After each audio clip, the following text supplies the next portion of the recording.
प्रिय छात्र छात्राओं, हिंदी कक्षा में आप लोगों का स्वागत है। आज हम आप लोगों को निर्गुण काव्यधारा एवं भक्तकालीन ज्ञानमार्गी काव्यधारा के प्रमुख कवि कबीरदास द्वारा रचित कबीर ग्रंथावली से लिए गए पदावली नामक पाठ पढ़ाएंगे। इस पाठ में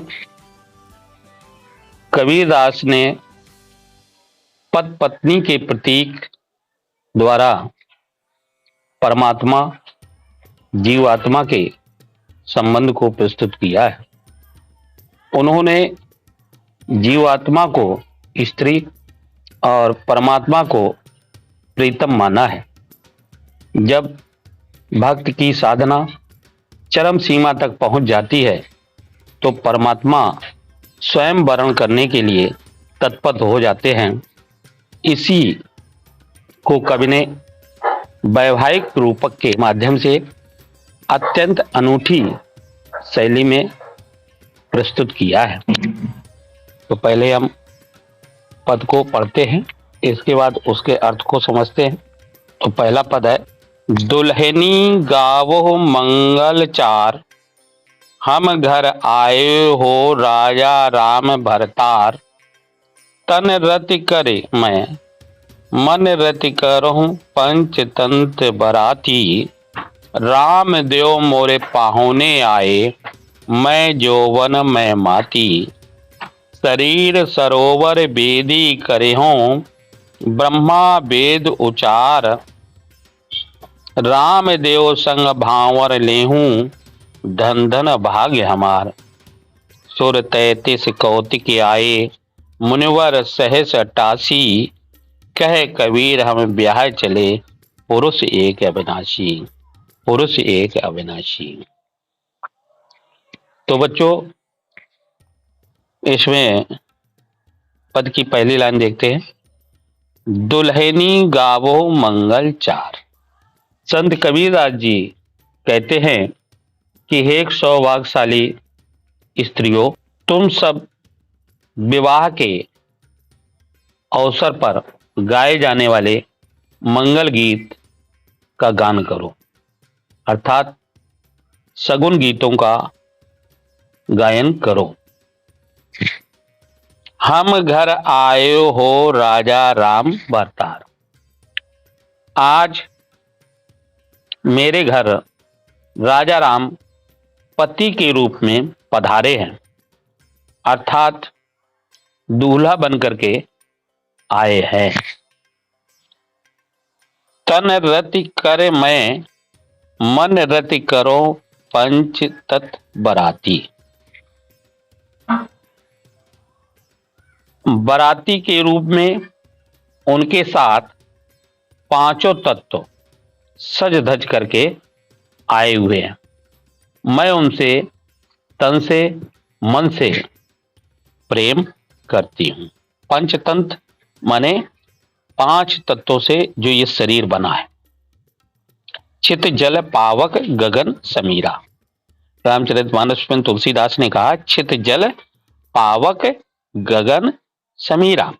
तो ये 5 तत्वों से जो शरीर बना है वो आज बराती के रूप में आए हुए हैं।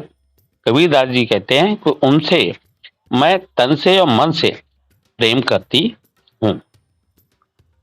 राम देव मोरे पाहुने आए मैं जोवत मैं माती, मुझसे विवाह करने के लिए पति के रूप में प्रभु स्वयं पधारे हैं। मैं उनके स्वागत के लिए तैयार हूं। जोवत जोवन मैं माती, कहने का तात्पर्य है कि मेरी जो साधना है वो चरम सीमा तक पहुंच गई है। अब मुझे उस फल की प्राप्ति हो रही है, अर्थात मेरे प्रभु पति के रूप में हमें स्वयं वरण करने के लिए पधारे हुए हैं। शरीर सरोवर बेदी करिहो ब्रह्मा वेद उचार। मैं अपने शरीर रूपी सरोवर के किनारे पर वेदी का निर्माण करूंगी और ब्रह्मा वेदोचार और पुरोहित का कार्य हेतु ब्रह्मा जी वेद मंत्रों का उच्चारण करेंगे। राम देव संग भावर लेहूं धन धन भाग्य हमार। प्रभु राम के साथ भावर लेकर माने 7 फेरे लेकर के मैं परम सौभाग्य का अनुभव करूंगी।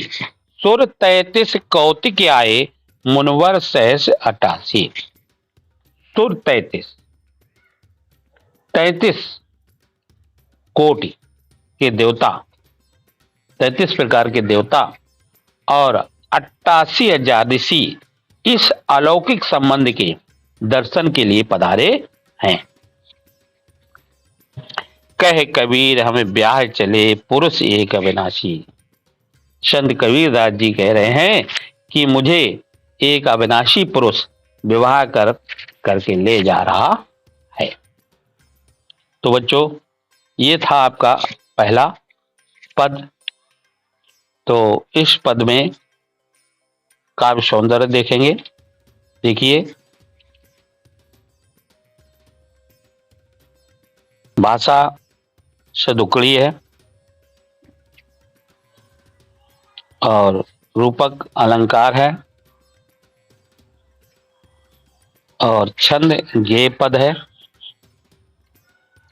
गुण प्रसाद व माधुर्य है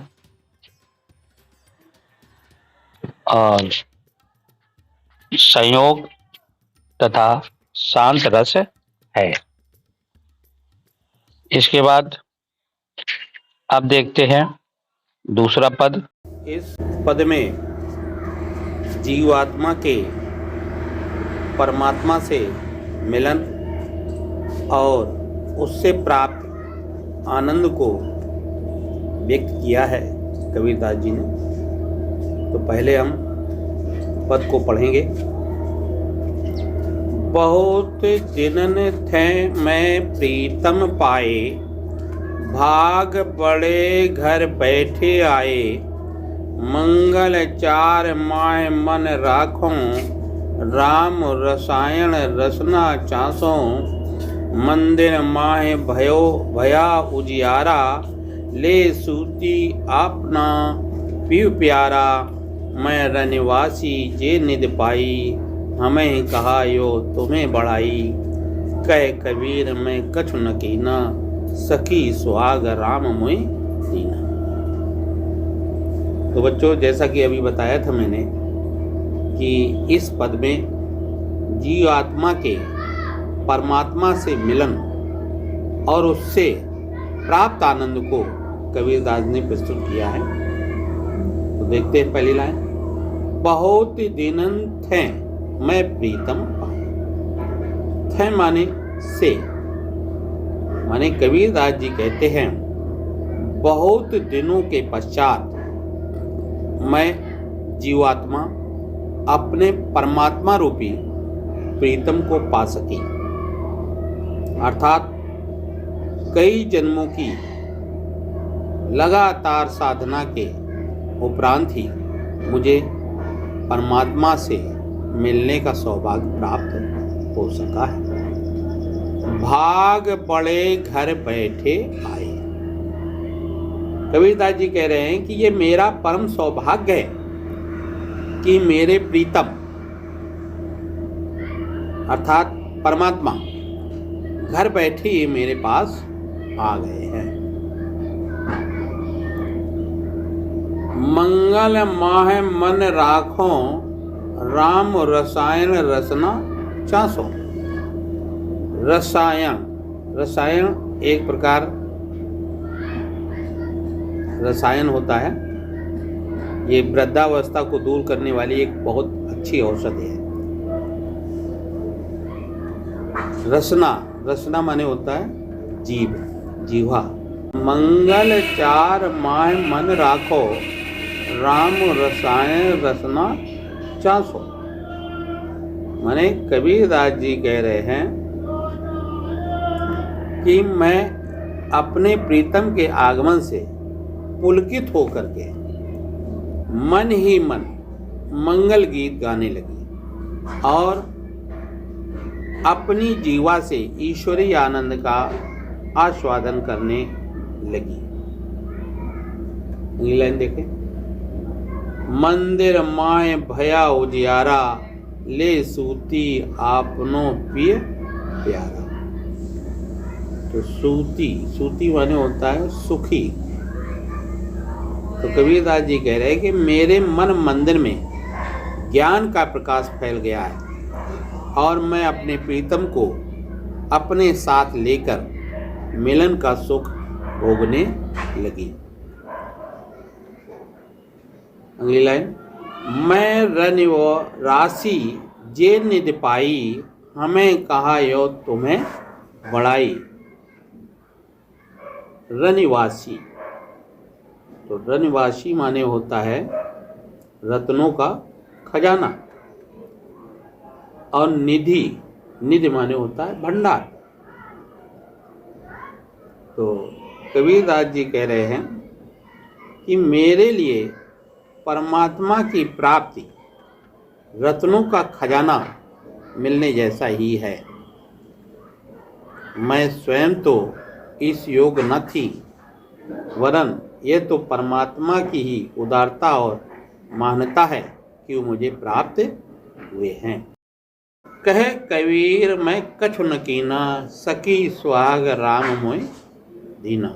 माने जीवात्मा कहती है कि जो सुहाग उसे प्राप्त हुआ है वह तो केवल परमात्मा की ही कृपा का परिणाम। तो ये था आपका दूसरा पद। इसमें काव्य सौंदर्य में देखेंगे। सबसे पहली बात तो इस पद में मुख्य है कि ईश्वर की प्राप्ति कई जन्मों की अटूट साधना के फलस्वरूप ही संभव होती है।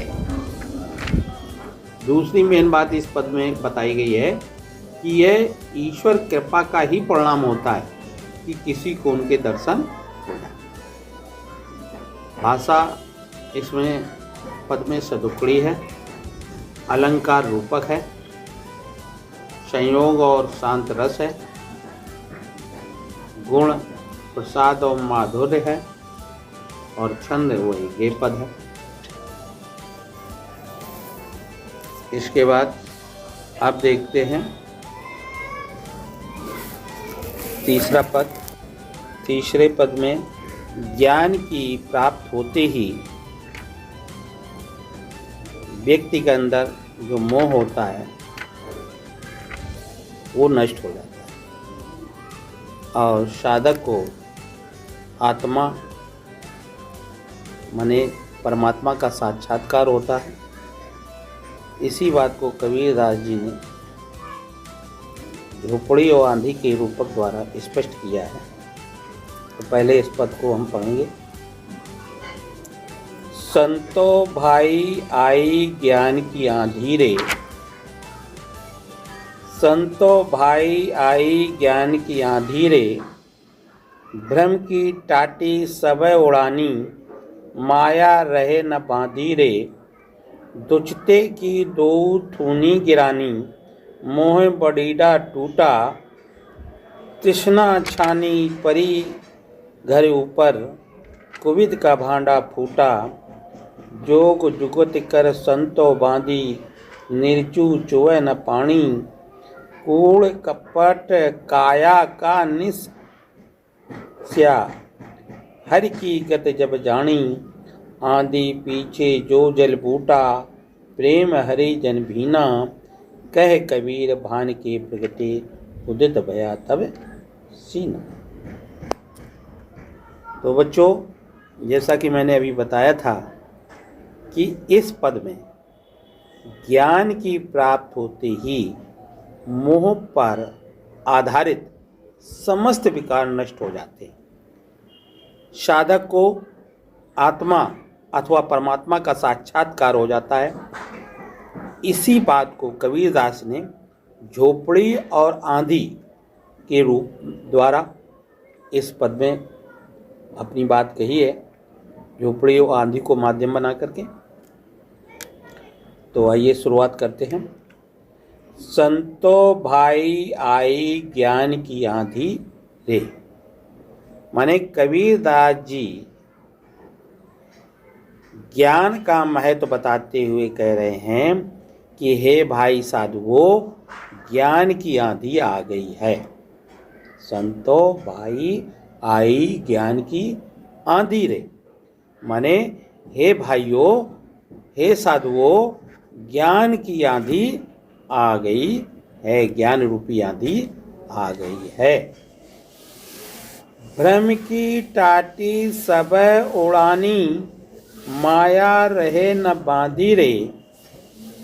जिस प्रकार आंधी आने पर आड़ के लिए लगाई गई टटिया अर्थात पर्दे उड़ जाते हैं, उसी प्रकार ज्ञान उत्पन्न हो जाने पर मेरे सारे भ्रम नष्ट हो गए और अब मैं सच्चाई को समझ गया है कि संसार में सत्य क्या है, स्थिर क्या है और अस्थिर क्या है। इस चीज को अच्छी तरह समझ लिया है। अब माया रूपी रस्सी भी टूट गई है। माया रहे न बांधी रे, माने माया रूपी रस्सी भी टूट गई है, अर्थात माया के सारे बंधन समाप्त हो गए हैं। तीसरी लाइन देखते हैं। तुझते की दो थूनी गिरानी, मोह बड़ीला टूटा। माने तुझते, तुझते माने दुबदा रूपी जो थूनी, थूनी दो लकड़ी के खंबे होते हैं, लकड़ी के बने हुए, और बडीरा माने मोटी एक बल्ली होती है जिस पर छप्पर रखा होता है। तो कबीरदास जी कह रहे हैं कि जब तेज आंधी आ गई तो उससे क्या हुआ कि छप्पर में लगी हुई दो थूनी लकड़ी के जो दो खंभे हैं वो गिर जाते हैं। उसी प्रकार ज्ञान के प्राप्त के साथ मोह और आसक्ति के भी स्तंभ ढह जाते हैं। जो मोह और आसक्त होता है, ये मोह और आसक्त रूपी दोनों थूनी यानी दो लकड़ी खंबे, दोनों मोह और आसक्त रूपी दोनों खंबे गिर जाते हैं। तिसना छानी परी घर ऊपर, कुविद का भांडा फूटा। और इतना ही नहीं, तृष्णा रूपी छप्पर को संभालते हुए मोह रूपी जो घास फूस तहतीर सहतीर के टूटते ही शारीरिक अहंकार रूपी छप्पर भी गिर पड़ा। अर्थात मोह और तृष्णा के समाप्त होते ही शारीरिक अहंकार भी समाप्त हो गया है। जैसे छप्पर के गिरने से झोपड़ी के भीतर रखे हुए बर्तन फूट जाते हैं, कुविद का भांडा फूटा। तो बर्तन जब रखे फूट जाते हैं, उसी प्रकार शारीरिक अहंकार समाप्त होते ही जो दुर्बुद्धि वासनाएं समाप्त हो गई, अर्थात जब तृष्णा ही नहीं रही तब इच्छा कैसी। जब ज्ञान की प्राप्त हुई तो संतों ने सच्चाई को समझ लिया। वो समझ गए कि बाहरी छप्पर माने माया मोह ये व्यर्थ है। पांचवी लाइन देखते हैं। जोग जुगत कर संतो बांधी, निर्चु चुवे न पानी। माने कबीरदास जी कहते हैं कि संतों ने योग की उपाय द्वारा, योग के उपाय द्वारा और अच्छी आदतों की सहायता से अपने शरीर रूपी छप्पर का निर्माण किया। योग जुगति कर संतो बांधी, निर्जु न चुभे पानी, माने उसके अंदर मतलब उसका कूड़ा करकट तुरंत बाहर निकल आया और शरीर रूपी छप्पर के विषय विकार रूपी जल की एक बूंद आने की संभावना नहीं रही। आंधी पीछे जो जल बूटा प्रेम हर जन भी, और ज्ञान की इस आंधी के बाद प्रभु की भक्ति रूपी जल की जो वर्षा हुई उससे समस्त भक्त जन भींग गए, अर्थात वे भक्ति से अभिभूत हो गए। कहे कबीर भान के प्रगटे उदित भयो तब सीना। कबीरदास जी कहते हैं, महात्मा कबीर कहते हैं कि जल वर्षा के पश्चात ज्ञान रूपी सूर्य का उदय हुआ और अज्ञान का समस्त अंधकार सदा के लिए समाप्त हो गया। तो यह था आपका तीसरा पद। अब इसमें काव्य सौंदर्य देख लेते हैं। तो इस पद में सबसे मेन बात बताई गई है कि महात्मा कबीर के अनुसार ज्ञान और भक्ति दोनों ही साधना का फल है। उनके अनुसार भक्ति एवं ज्ञान अभिन्न है, माने एक दूसरे के पूरक हैं। दूसरी बात बताई गई है कि ज्ञान प्राप्त होने पर माया से उत्पन्न अज्ञान के नाश होने का वर्णन बहुत ही आकर्षक है।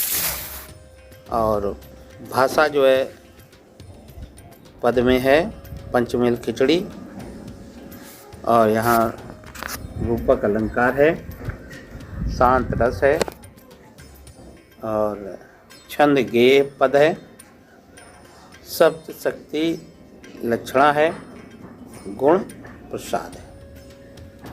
तो ये था आपका तीसरा। इस तरह से आज का पाठ समाप्त हुआ।